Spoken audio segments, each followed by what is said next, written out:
Hello everyone, welcome to my channel. আজকে আলোচনা করব যে এই যে বাংলাদেশের এক্সপোর্টের উপর এই যুদ্ধের কারণে যে কত বড় প্রভাব পড়ছে সেটা নিয়ে। সো আমার মনে আছে এখনো যে আমরা লাস্ট শিপমেন্ট যখন করলাম ফেব্রুয়ারি মাসের 18 তারিখে ইটালিতে, রোমে। তখন আমরা ওই দিন বিমান ভাড়া দিয়েছিলাম 360 টাকা পার কেজি। 360 টাকা পার কেজি কিন্তু বিগত 5-6 মাস যাবতই হচ্ছিল, এর বাড়ে নাই। বাট তখনও কিন্তু মাত্র যুদ্ধ মোটামুটি শুরু হয়েছে। বাট বিমান ভাড়া আমরা দিলাম হইতেছে কত, 360 টাকা পার কেজি। এরপরে যুদ্ধের আমামা এত বেশি বাজলো, এত বেশি বাজলো, তেল বন্ধ হলো, সমস্ত এয়ারলাইন্স গুলো হঠাৎ করে বন্ধ হয়ে গেল। এয়ারলাইন্স গুলো বন্ধ হওয়ার কারণে এবং এটা মধ্যপ্রাচ্যে, তারপর ইউরোপে, বিশেষ করে ইউরোপের এর প্রভাব সবচেয়ে বেশি পড়ছে। এবং এয়ারলাইন্স গুলো বন্ধ হওয়ার কারণে দেখা যায় যে কি, পরবর্তী যখন ফ্লাইট চালু করলো, প্রথমে বললো যে ভাড়া হবে 450 টাকা বিমান ভাড়া।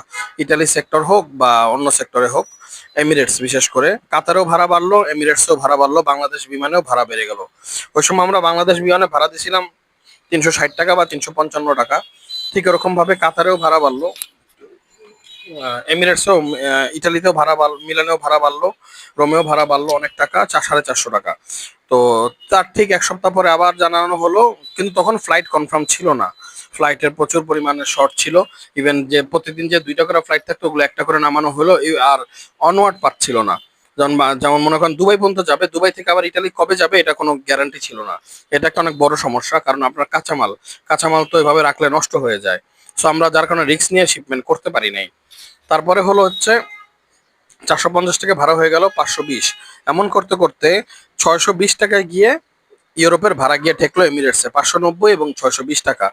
এই শুরুতে যখন বাইরের সাথে আমরা কন্ট্রাক্ট করছি বা যোগাযোগ করছি যে ভাই, ভাড়া হলো এত হয়েছে, মাল পাঠাবো কিনা, তখন তারা একটা লজিক্যাল উত্তর দিল। তারা বলতেছে যে ভাই, মনে করেন ভাড়া 600 টাকা, গ্রস সহ আরো 20 টাকা, 620 টাকা।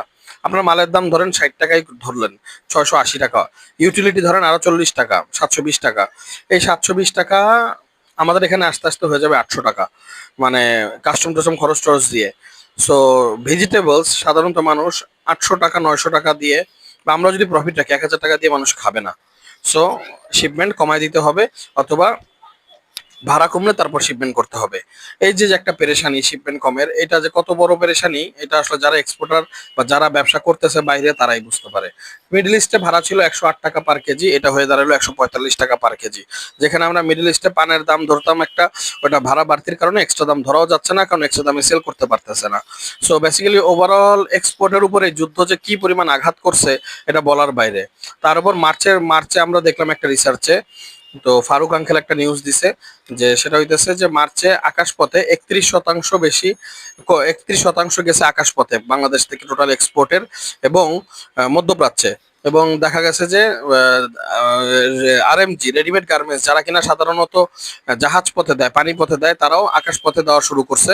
এবং এই কারণে বিমানের শিডিউলও বাড়ছে, মানে শিডিউল বাড়ছে মানে বিমানের চাহিদাও বাড়ছে, ভাড়াও আরো বাড়ছে।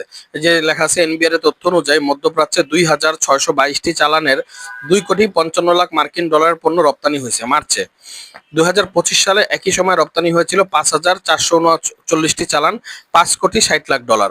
সো আপনি দেখেন, ইউরোপে যেখানে আমাদের শিপমেন্ট হয়তো সপ্তাহে 2টা, সমস্ত ওভারঅল 15 জন এক্সপোর্টার রেগুলার শিপমেন্ট করতো, ওইখানে এখন রেগুলার শিপমেন্ট করতে সহ 3 থেকে 4 জন এক্সপোর্টার, 10 থেকে 11 জন এক্সপোর্টার করতেছে না।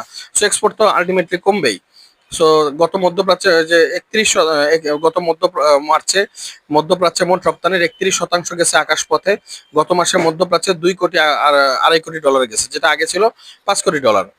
সো এই জিনিসগুলো আবার অনেক আরেকটা সমস্যা হয়েছে, যেটা হইতেছে যে চট্টগ্রাম থেকে অনেক জাহাজ ছেড়ে গেছে। যেমন আমি বলি, আমাদের সোহেল ভাইয়ের 2টা আলুর কন্টেইনার যেটা চট্টগ্রাম থেকে ছেড়ে গেছে, বাট গন্তব্যে পৌঁছায় নাই, ওই জাহাজ দুটো ফেরত আসছে। এমন লাগছে চট্টগ্রামের প্যাসিফিক সি ফুড যুদ্ধের মধ্যে সৌদি আরবে 2 কন্টেইনার মাছ রপ্তানি করে, মার্চের শুরুতে চালান দুটি বন্দর ছাড়ে, কিন্তু সেগুলোর কোনোটি এখনো ক্রেতার হাতে পৌঁছায় নাই। কার্যাদেশ থাকলেও এখন কন্টেইনারে সবজি পাঠানো যাচ্ছে না। আবার উড়োজাহাজে সীমিত আকারে সৌদি আরবে, আমিরাত ও ওমানে রপ্তানি করা যাচ্ছে, বাহরাইন ও কাতারে পাঠানো যাচ্ছে না। সো ওই আলুর 2 কন্টেইনার প্রায় 20 লাখ টাকার আলু ছিল 2 কন্টেইনারে, ওই 2 কন্টেইনার যখন ফেরত আসছে, ওই 20 লাখ টাকার আলু 4 লাখ টাকাতেও বিক্রি করা পসিবল হবে না। সো যুদ্ধের কারণে যে লস গুলো হয়েছে, এটা পোষায় উঠতে এটা যে আসলে কি পরিমাণ সময় লাগবে আসলে বলা যাচ্ছে না। তো দেখেন, যে সমুদ্রপথে রপ্তানি হওয়া অনেক জ্বালানি এখন ট্রান্সশিপমেন্ট বন্দরে আটকে আছে। এসব পণ্যের মধ্যে রয়েছে খাদ্যপণ্য, পাটপণ্য, পোশাক, জুতা। এনবিআর তথ্য অনুযায়ী মার্চে চট্টগ্রাম ও মংলা বন্দর দিয়ে 1,70,00,000 পণ্য রপ্তানি হয়েছে। মধ্যপ্রাচ্যে রপ্তানির 69%ই গেছে সমুদ্রপথে। শিপিং কোম্পানিগুলো জানিয়েছে যুদ্ধাবস্থার কারণে বেশিরভাগ প্রতিষ্ঠানই এখন মধ্যপ্রাচ্য কন্টেনার নিচ্ছে না, ফলে চাইলেও সমুদ্রপথে রপ্তানির সুযোগ পাওয়া যাচ্ছে না। সমুদ্রপথে রপ্তানি কার্যত বন্ধ হয়ে যায়, মধ্যপ্রাচ্যে এখন আকাশপথে রপ্তানির অংশ বেড়েছে। 2025 সালের মার্চে আকাশপথে রপ্তানি ছিল 22%, তা হয়ে গেছে 31%। সব মিলে মধ্যপ্রাচ্যের বিভিন্ন দেশে 732টি চালানের $80 লাখ পণ্য উড়োজাহাজে রপ্তানি হয়েছে। সো এই যে একটা যে সিচুয়েশন, এই সিচুয়েশন গুলো উঠে মানে এই সিচুয়েশন থেকে কিভাবে ওঠা যায়, এটা আসলে বড় থেকে বড় কৌশল করে ব্যবস্থা করতে হবে। কারণ মিডল ইস্টে এক্সপোর্ট কমে গেছে একেবারে, ইউরোপে এক্সপোর্ট কমে গেছে।